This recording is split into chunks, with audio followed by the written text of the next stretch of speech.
Hello বন্ধুরা, সবাই কেমন আছো? আশা করছি সবাই অনেক অনেক ভালো আছো। রাখি বক্সি ব্লগসের আরেকটি নতুন দিনে তোমাদের সকলকে স্বাগত জানিয়ে নতুন আরেকটি ব্লগ নিয়ে আজকে চলে এলাম।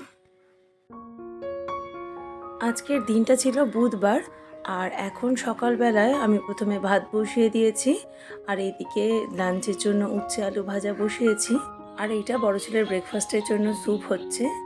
আর আজকে না একসাথে গাজর, বিনস, সয়াবিন একটু বেশি করেই সিদ্ধ করেছি।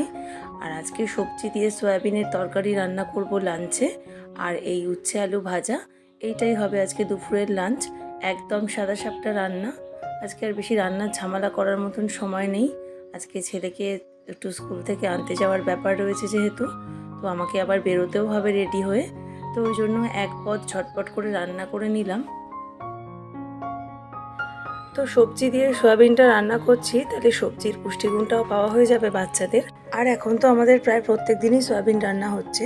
যেদিন পনির বা মাশরুম হয় সেই দিনগুলো ছাড়া প্রায় প্রত্যেক দিনই হয় সকালে নয় ডিনারে রাতে, যে কোনো একটা সময় কিন্তু সয়াবিন রান্না করা হচ্ছেই। কারণ বড় ছেলে যেহেতু ডায়েট করছে, তো ও এখন রোজই খাচ্ছে, আর ছোটটা তো প্রচণ্ডই সয়াবিন খেতে ভালোবাসে। তো ঝটপট হয়ে যাবে এরকম একটা রান্না হচ্ছে সয়াবিনটাই একদম হাতের কাছে রয়েছে সবসময় রান্না করার মতো। আর এর মধ্যে উপকারী কয়েকটা সবজিও অ্যাড করে দিলাম, তাতে আবার খাবারের পুষ্টিগুণটা আরও বাড়বে। আর এখন ঘর পরিষ্কারটাও তাড়াতাড়ি করে নেব, কেননা এইসব বিছনা টিছনা গুছিয়ে ঘর পরিষ্কার করে ঝাঁট দিয়ে নিজেকে স্নান করে তারপরেই কিন্তু বেরোতে হবে আমাকে। আর ইতিমধ্যে কিন্তু সয়াবিনটা আমি রান্না হতে বসিয়ে দিয়েছি। ওদিকে রান্না হচ্ছে আর আমি এদিকে ঘর পরিষ্কারের কাজগুলো করে নিচ্ছি।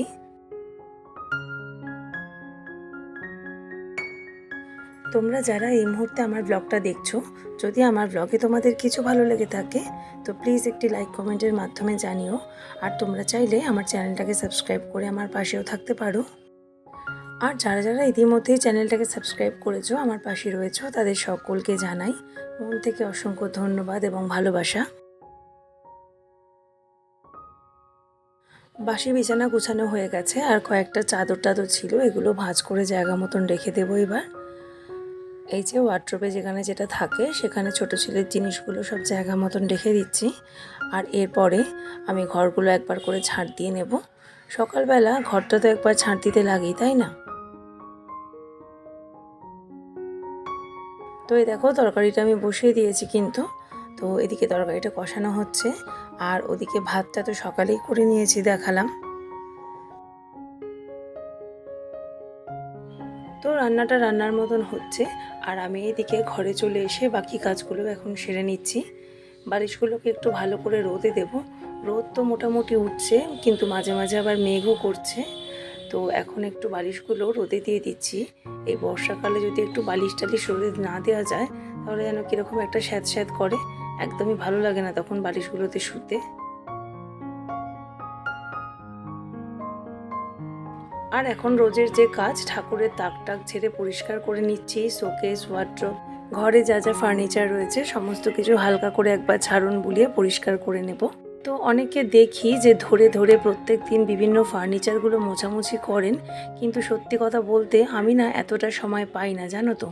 আসলে ছোট ছেলে বাড়ি যদি চলে আসে একবার স্কুল থেকে, তারপরে কিন্তু সারাদিনে আমার আর কোনো কাজই সেভাবে করা হয় না।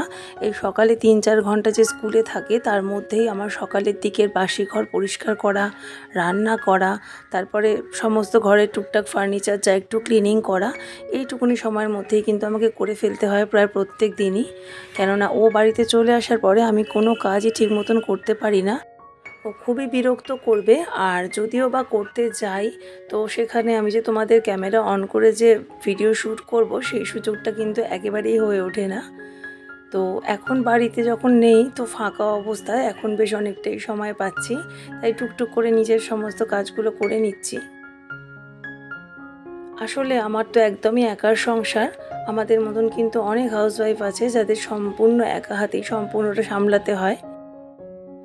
হাজব্যান্ডের যদি অফিস থাকে তবে তো অফিসেই থাকে, কিন্তু যেদিন অফিস থাকে না সেই দিনও কিন্তু ও বাইরেই বেশিরভাগ সময় থাকে, কেননা ওর কাজ সমস্তটাই বেশিরভাগ বাইরেই।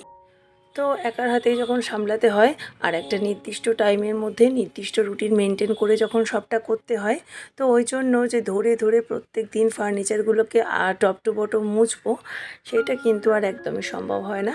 তবে হ্যাঁ, যেদিন যেদিন ডিপ ক্লিনিং করি সেদিন কিন্তু ভালো করেই করি, কিন্তু সেটা একদমই প্রত্যেক দিন হয়ে ওঠে না।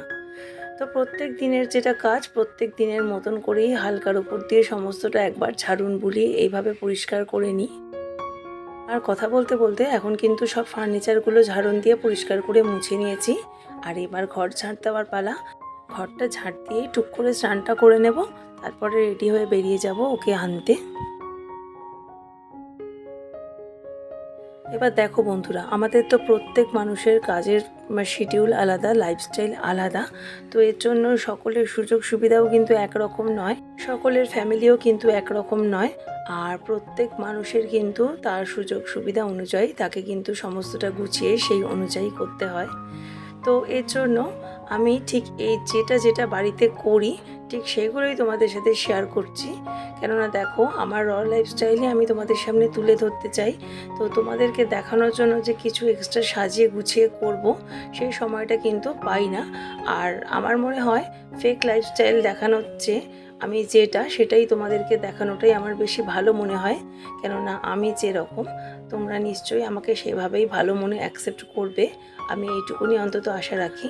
তবে হ্যাঁ, ভিডিও শ্যুট করতে গেলে কিছুটা অর্গানাইজ করে তো কাজ করতেই হয়। তো সেইটুকুনি তো করতেই হবে, আমাদের সবাইকেই সেটা করতে হয়, প্রত্যেক মানুষকেই। কিন্তু তার মানে এটা নয় যে আমি যেটা বাড়িতে করি না শুধুমাত্র বাহবা পাওয়ার জন্য সেটা আমি তোমাদের সামনে তুলে ধরবো, সেটা কিন্তু একদমই এটা করা উচিত নয়। এটা আমি একেবারেই পছন্দ করি না। কেননা আমি মনে করি প্রত্যেকটা কাজের একটা রিয়েলিটি, একটা সততা থাকা দরকার। তাহলে কিন্তু তুমি মানুষের বিশ্বাস অর্জন করতে পারবে। আর মানুষ এমনিতেও ফেক জিনিস কিন্তু দেখলে ধরেই ফেলে। কেননা মানুষের একটা সাধারণ নলেজ আছে যে একটা মানুষ সারাদিনে কতটা সময় পায় আর কতটা ঠিক কী করতে পারে। তো এখন ঘর ঝাড় দেওয়া হয়ে গেল, এখন চটপট করে স্নানটা করে নেব। তো বন্ধুরা, ছেলেকে আজকে স্কুল থেকে আনতে গিয়েছিলাম আর এই 1:30টার সময় নিয়ে ফিরেছি। আর এখন বাজে 2টো, এখনও ওকে স্নান করাইনি। তো এখন এসে জামা প্যান্ট ছাড়িয়ে একটু হাত পা ধুয়ে দিলাম, ফ্রেশ হলো। তো তারপরে এখনই ওকে স্নান করিয়ে দেব। আর আমি নিজে তো স্নান টান করে রেডি হয়েই বেরিয়েছিলাম। তো 12:30টায় স্কুল ছুটি হয়েছিল। তো স্কুল থেকে নিয়ে গেছিলাম আমাদের ওই বাড়িতে যে একটু কাজ টাজ হচ্ছে ওটা একটু দেখে এলাম। তো চলো, এখন ওকে স্নান করানোর সময় হয়ে গেছে, স্নান করাবো, খাওয়াবো, তারপরে দুপুরবেলা একটু রেস্ট নেব। তো তোমাদের সাথে আবার বিকালে কথা হচ্ছে। তো বন্ধুরা, এখন বাজে রাত্রির 8টা। তো দুপুরের পরে আর কথা বলার সময় হয়নি তোমাদের সাথে। আর এখন রাতের ডিনারটাও দেখিয়ে দিচ্ছি। রাতে এই যে আমাদের সবার জন্য একটু পাঁচমিশালি সবজি করব। আর ছোট ছেলের জন্য প্রেসার কুকারে ভাত বসিয়েছি। আর তার সাথে তোমাদের থেকেও আজকের মতন বিদায় নিলাম। সবাই ভালো থেকো।